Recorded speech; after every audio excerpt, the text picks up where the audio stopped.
Imagine two guys giving a speech. One guy is stuttering to say the next word, whereas the other guy is flawlessly giving the speech. He is making it seem like it is easier than breathing. What is the difference between the two guys? One guy planned and the other guy did not. In this case, the planning was scripting the speech and then practicing the speech. This video you are seeing right now, it is planned. And if you get into the conspiracy theories, then there are many things in the world which are planned. But what the heck is planning? How do I plan? How much time should I need for my plannings? How will I deal with the failures? Along with all of this, I will also teach you some tips and tricks to implement in your day-to-day lives to help you plan better. After you watch this video, the knowledge you will have will be sufficient to conquer your next goal through your plans. Now let's define planning. Planning is defined as an act of formulating a program for a definite course of action. That's too much lengthy. In simple words, it is making a to-do list to achieve a certain outcome. So why is planning useful? Well, in the example that I gave you, the guy without the plan failed. That means planning is very important to say the least. Planning helps you identify your priority and it gives you the action steps you need to follow to achieve your goal. This saves a lot of time because you already know what is the next task you are going to do. So how much time should you dedicate to your planning? Well, there is no golden rule. Some say it is 10% of the total time, some say it is 20%, some say it is 30%, but in general there is no such golden rule that can be applied here. What I found was you should plan for as long as you have to. Don't make it a procrastination, but plan as long as you have to, because some projects are really huge and these actually require quite a lot of planning. But some projects are so minute that they don't even require planning. They just need you to take the action steps. That's why planning totally depends on the project at hand. Now let's get to over planning. First thing is perfectionism is a lack of discipline. Perfectionism is an excuse and it takes up too much of your time. Even if you manage to make the most perfect plan in the world, still some random shit is gonna happen which will ruin your so-called perfect plan. The second thing is don't stress out. Have a skeleton plan.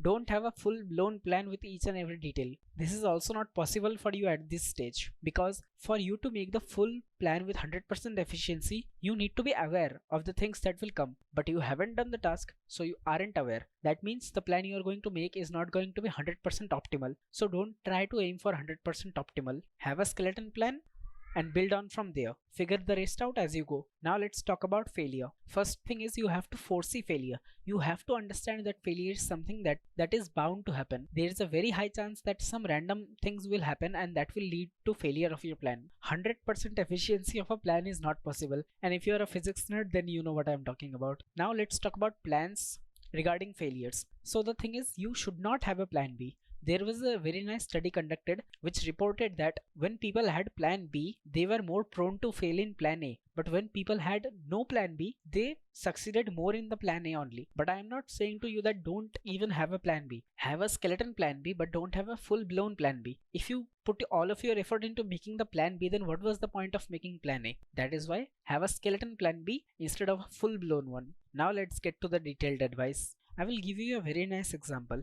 This video you are seeing, it is planned, alright? For this to be planned, at first I mapped out all the topics I'm gonna say. I made a flowchart kind of things of each of the topics and how they relate with each other. Then I opened a app to note down all of the scripts I'm gonna say for the video.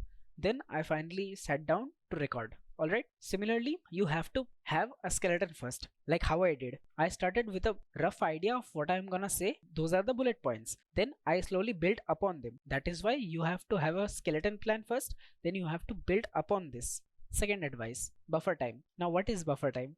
Buffer time is the extra time which you need to complete the task. Now you are not as productive as you think you are. That is why I advise you to at least multiply your allocated time with about 1.2 to 1.5. Then you will get the time you actually need. Let's say a student thinks that he can do 50 questions in 3 hours. 50 difficult questions. What's gonna happen is he is gonna try to aim for 50 questions in 3 hours, but his level might not be at that capacity. He might be able to do them in 4 hours, but not in 3 hours because his capability is very low. He has to slowly increase the capability, but he cannot do it at one instance. It is impossible. Similarly, you are not as productive as you think. So you have to allocate a little more extra time to the planning. Now the thing is, having more time is actually beneficial because it will help you to finish the task in a more organized way. If you have less time, you're gonna fail the project because you will be scared by the amount of time you have left and end up procrastinating instead of actually doing the task. Having more is actually beneficial because having more time is beneficial because it's better to be safe than sorry.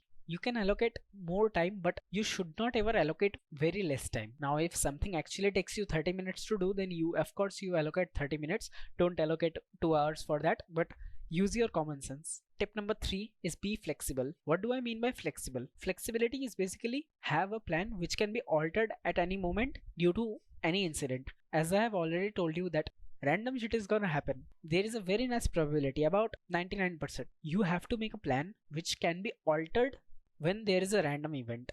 Let's say there is an event you have to attend, which will take you about 6 hours. If you already had a rigid schedule of those 6 hours that you thought you will work for 6 hours straight, then that schedule will be messed up and you will lag behind in the plan.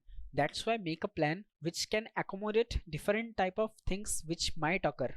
Make a plan which can be altered without giving you much of a headache. The final tip I'm gonna give you is chill the F out. Like seriously, everything is gonna work out fine. No need to be super stressed about planning, and don't dedicate too much time to planning because it is just a procrastination if you do that. If you're still a perfectionist, then go and watch this one. And if you need a video on planning right now, that means your life is pretty messy. So go and apply minimalism by watching this one. I'll see you in the next one. Start if you haven't already.